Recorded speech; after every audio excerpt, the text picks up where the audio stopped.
Hello parents बोलो। Hello parents, hello parents, hello parents. आप मेरी वीडियो को लाइक सब्सक्राइब कर दो। लाइक सब्सक्राइब कर दो। आप कितने साल के हो? नहीं, आप कितने साल के हो? 4। आप कितने साल के हो? और नाम क्या है? मम्मी का नाम क्या है? कौन सी क्लास में पढ़ते हो? LKG।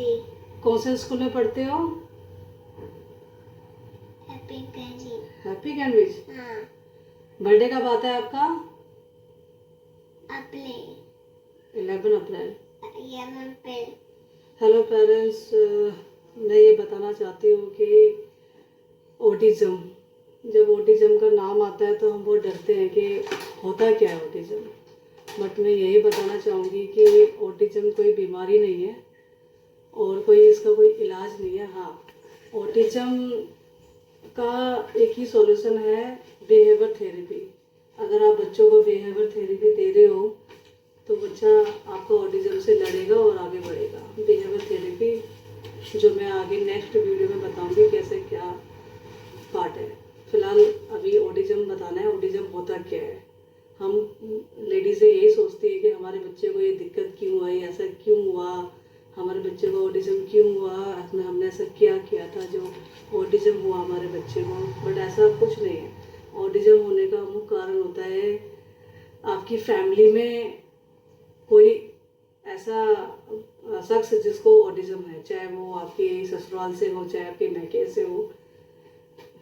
दोनों में से किसी एक फैमिली में किसी को ऑटिज़म होता है तभी बच्चे को ये लक्षण आते हैं। अगर ये पहला चांस। दूसरा चांस होता है लेडीज़ के जीन्स, मतलब जेंट्स या लेडीज़ दोनों में से किसी के जीन्स में परिवर्तन होना, चेंज आना बहुत तरीके से। तो आजकल ये चल रहा है, माहौल इतना गंदा हो रहा है कि लोग लेट सो रहे हैं, जल्दी उठ रहे हैं, उल्टा सीधा खा रहे हैं। तो उसमें क्या होता है, जीन्स में हमारी प्रॉब्लम आ रही है। तो ये प्रॉब्लम आ रही है बच्चों में कि ऑटिज़म बच्चे पैदा हो रहे हैं। तो ये पहला है ये। दूसरा है ये जीन्स का, जीन्स परिवर्तन। तो जीन्स का तो आपको मैंने बता ही दिया है कि दो हस्बैंड वाइफ दोनों में से किसी का जीन्स में चेंज होना। और तीसरा ये है कि बच्चा जब पेट में होता है तो ओवरडोज दवाइयाँ खाना, उससे भी ऑटिज़म हो सकता है बच्चों को। मैक्सिमम ये भी 30% चांस है कि अगर आप दवाई ले रहे हो, पेट में बच्चा है और आप दवाइयाँ ओवरडोज खा रहे हो तो उससे भी 20-30% चांस होता है कि ऑटिज़म बच्चे को हो सकता है। और चौथा, जब जरूरी नहीं कि बच्चे को पेट से ही ऑटिज़म हो। कभी कभी बच्चा होता है कि बच्चे का जन्म हुआ और बच्चे को जन्म से ही हमने शीशे में रख दिया डॉक्टर ने कि भाई ये टाइम से पहले हो गया और हमने शीशे में रख दिया उसको। जो बच्चा शीशे में रहता है, जो उसको दवाइयाँ मिलती हैं, उससे भी बच्चे को ऑटिज़म हो सकता है। जरूरी नहीं कि बच्चा पेट से ऑटिज़म होके निकला है। तो वो ऑटिज़म होने का चौथा कारण ये भी हो सकता है कि बच्चे को जब बच्चा पैदा हुआ तो वो या तो प्रीमेच्योर था या तो डॉक्टर ने ज़्यादा फीस बनाने के लिए बच्चे को शीशे में रख दिया हफ्ता 5 दिन।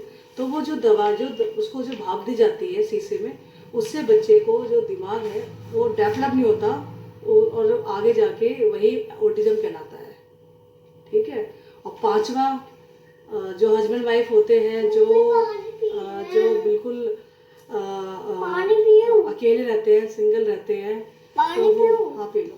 जो सिंगल रहते हैं हस्बैंड वाइफ, उनका बच्चा होता है वो भी सिंगल ही रहता है, दादा दादी कोई नहीं होता उनके पास, तो बच्चा अकेला महसूस करता है। माँ बाप जॉब पे चले जाते हैं और वो बच्चे को किसी मेड के पास या कहीं क्लच में डाल देते हैं, तो उससे भी लक्षण होते हैं। उससे भी 10% चांस होता है बच्चे को ऑटिज़म हो सकता है। जरूरी नहीं है कि ऑटिज़म पेट से बनकर आता है, ऑटिज़म बाहर भी हो जाता है। अगर हम एक हेल्थी बच्चे पे ध्यान नहीं देंगे, वो अपनी दुनिया में चला जाएगा, अपनी दुनिया में खो जाएगा। तो ये भी चांस है पांचवा के जो हस्बैंड वाइफ सिंगल हैं तो उनको भी, उनके बच्चे को भी ऑटिज़म हो सकता है। और छठा है कि आप बच्चे को अकेला छोड़ रहे हो, आप अपने मोबाइल में लगे हो, बच्चा अपने मोबाइल में लगा हुआ है, बच्चे का अपना अलग मोबाइल है, वो अपने दुनिया में खो रहा है, तो ये बच्चा, ये लक्षण भी उसमें आएंगे।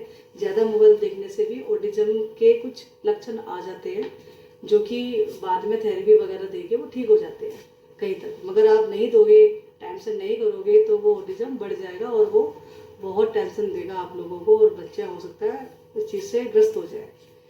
तो ये कुछ कारण है जिससे ऑटिज्म हो सकता है, जो कि हम सोचते हैं कि क्यों हुआ, हमारे साथ क्यों हुआ।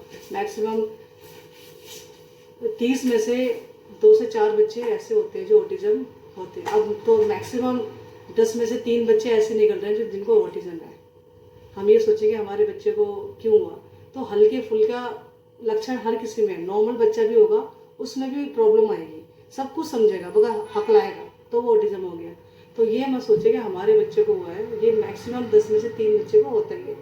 तो डरने वाली बात नहीं है, बस आप अपने जो बिहेवियर थेरेपी है, मेन मोस्ट जो इम्पोर्टेंट है बिहेवियर थेरेपी, तो वो मैं नेक्स्ट पार्ट में बनाऊंगी, बिहेवियर थेरेपी क्या होती है, कैसे दें।